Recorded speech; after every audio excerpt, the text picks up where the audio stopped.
Well, welcome to another edition of Land and Legacy by Griffith Realty. I'm Scott Griffith, and this is my sister Carol Griffith, and we're partners in Griffith Realty. And today we're going to do something a little different than we've done. We've always had guests on our podcast, but we thought it was timely because the economy seems to be everybody's discussion, especially with interest rates have been soaring, to talk a little bit about what the real estate market's currently like, what we've seen, and maybe what we see in the future. And so with that, it seems appropriate to kind of get a baseline, since we're in the last quarter of 2023, to kind of get a baseline of where we're at. And I thought maybe Carol could talk to us a little bit first, maybe about some of the current statistics and all, and then maybe we'll talk about why things are the way they are. So sure. Well, I think first, I'd be remiss if I didn't say we were pretty fortunate to think that our grandfather started the business in Livingston County. So we are third generation, and we've discussed before we have our fourth generation with us. But I'm sure he never dreamed, and how lucky we are to be at the right place at the right time. So meaning that Livingston County is a great place to live, and we still have a lot of activity. So the real estate, your investment, whether you're a buyer or seller, is solid here in Livingston County. So we have been very, very fortunate, even as we've seen times change with interest rates increasing and the volume, the inventory has decreased over time. Livingston County is still moving. So it's been interesting to see when we first started in the business and the interest rates were somewhere around 20%. Yes. We aren't in such a panic mode at seeing this creep up in the sevens, the high sevens right now, because we've seen it before. But we also have seen it go down as low as just about free money in the twos. 2s and 3%, yeah.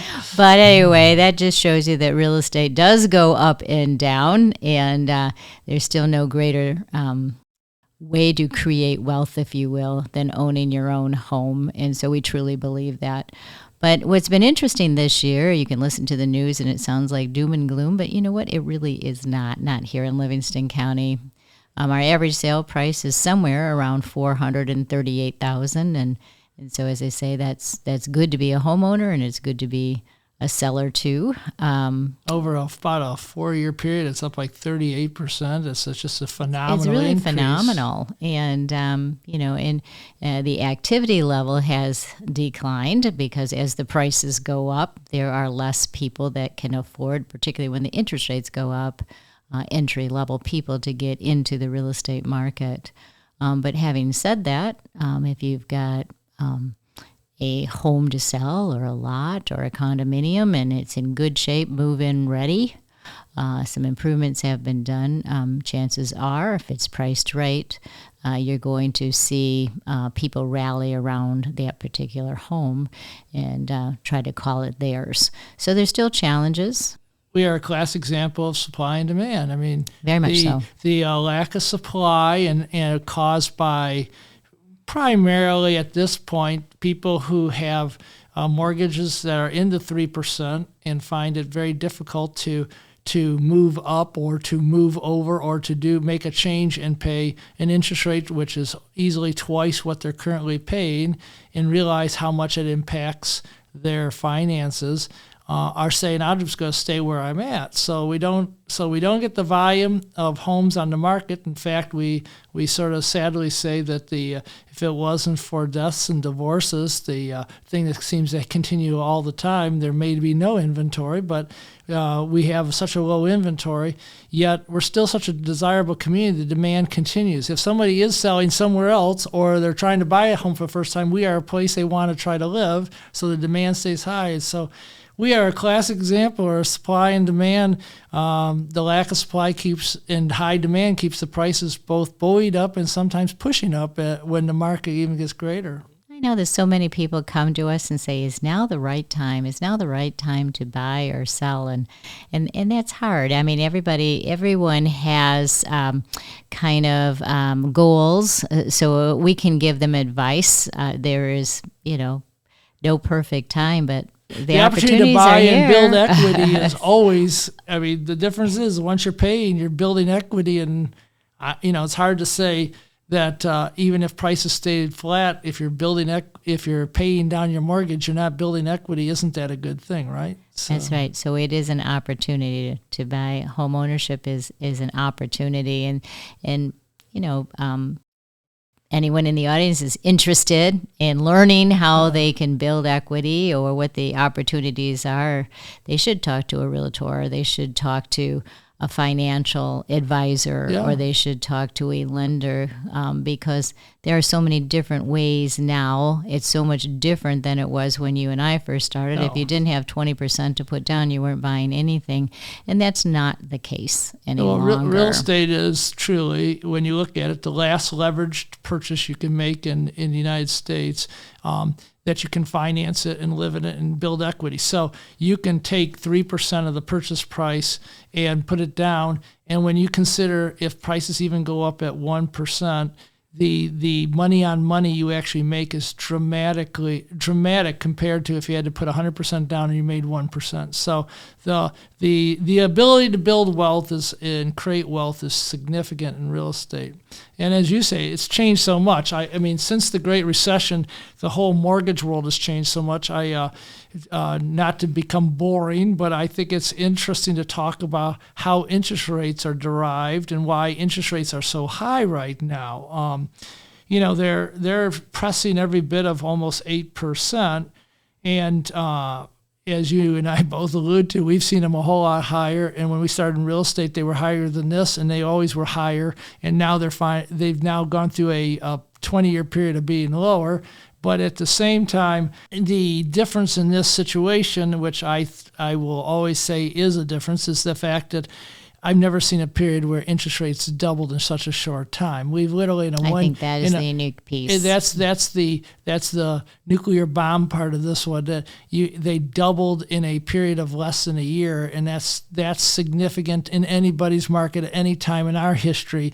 It's not so much the historical perspective of interest rates; it's how it happened so quickly. So quickly. Yeah, and that's of course the restrictive part on the supply side. So the thing that makes it even more interesting, peculiar, different this time is that interest rates tend to fluctuate very much the same as 10-year Treasury bonds. Both of them represent an investment that you make. So to explain a little farther, today when mortgages are sold, in the background, those mortgages are combined into investments, and then securities are sold against them called mortgage-backed bonds. And these securities have an interest rate tied to them, which is reflective of the interest rate that's charged on the mortgage. What's happening right now that's fascinating is mortgages typically match up with the rise and fall of a 10-year T-bill. I assume it's because the average length of home ownership is about 10 years, and therefore the assumption is that's about the length the return is going to be on that interest rate, because somebody's going to pay off that mortgage, and therefore that bond within a 10-year period. What's different right now is traditionally there's been a gap between a Treasury bill, which is considered one of the most secure investments, and a mortgage-backed security, which is probably perceived as less secure, of about 2 to 3% between the gap between them. But all of a sudden, during this period of rising interest rates and hyperinflation that went up and then dropped, the gap got much larger. And as the national economists for the realtors have said, if we could just stabilize T-bill rates, the gap alone might come down, and it would bring interest rates down with absolutely no movement in the bond market, which is hopeful. We'll see if that happens. Sure. But for all we know, we're in a new era, so we don't know. But anyway, that's for anybody who wonders where do interest rates come from and how do we know when they're going up and down. Following your 10-year T-bills will give you a good indication of what's going to happen next. So if you're trying to predict the market, that would help you out. I think it's important to say, too, that because we do have lack of inventory, that those houses that are priced right and move into immediately are the houses that are moving right now. So those that have been updated or mechanically sound, those are your houses that are in hot demand now. And one thing that we've seen in the market, and as you talk about the hot demand houses, is the number of cash buyers there are now.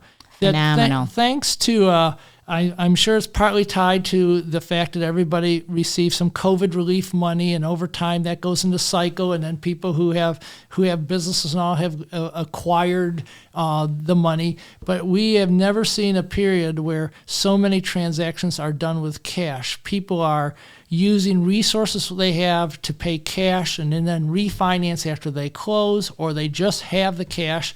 Imagine if you're a person that's, Carol, my peer age or older, and you're looking at moving down, and you've had a nice home that you've managed to sell. You may have so much equity in it you don't need to get a mortgage. So we're seeing at the entry level price point, homes that are being competed against by both seniors or people who are looking to downscale their living, and by the first-time home buyer. And sadly, the first-time home buyer usually is going to get a mortgage while those other folks have the cash. And we've never seen a period where there's been so many cash transactions. And that's actually a national phenomenon, too.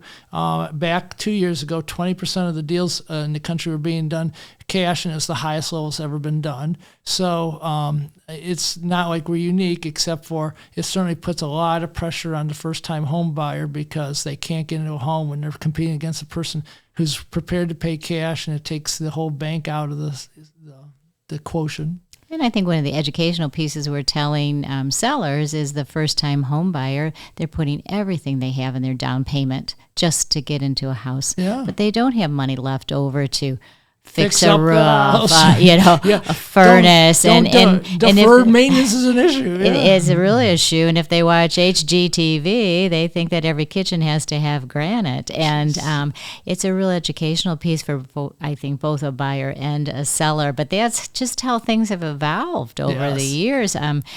People want to move into their house, put their clothes in the closet, and either go into the den and start working or drive to work. So they just don't want to sit at home and wait for a contractor to come to fix this or to fix that. There's just not time to do that, nor are there resources. So that's why we emphasize, if you will, that the houses that are move-in condition and move-in ready and updated are the houses that are going to sell more quickly on the market. Yeah. It's interesting because the renovation market is dropping off because so many people could borrow against their house to do renovations. So it's a challenging time for the seller too, who may need to do or wish they could do some of those things to get even a little bit more money.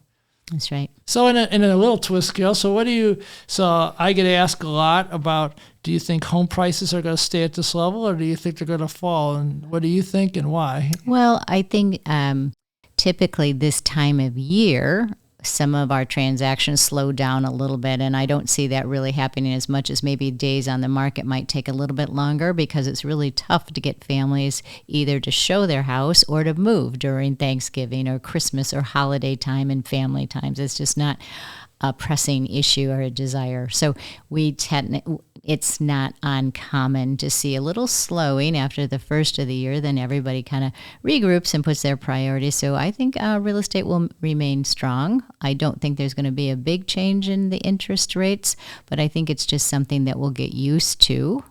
And also, I think buyers will look and see what all of the different choices they might have in products that fits their lifestyle and their finances to make this happen. The other thing is, like you had mentioned earlier, there's always going to be inventory. We're an aging population. Yeah. There's a lot of people that are much older than we are. that We're catching up fast. I know, I hate to think that, but they're changing lifestyles too. They're downsizing or they're going to a different lifestyle altogether. So they're giving up the family home, and those are challenges in and of themselves when we talk to those people, because it's more than just downsizing their house.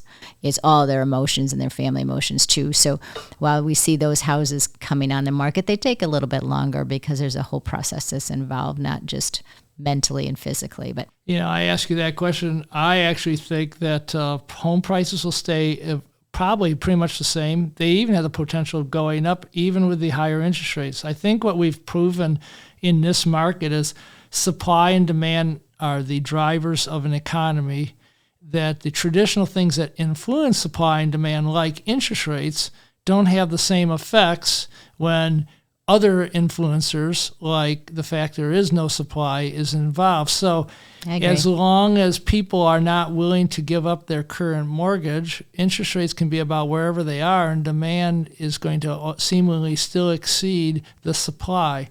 It is probably one of the weirdest times in economics where you say interest rates went up and so did prices, but I actually would think that the converse could happen if tomorrow somebody intervened and decided they'll make interest rates once again back to 4%.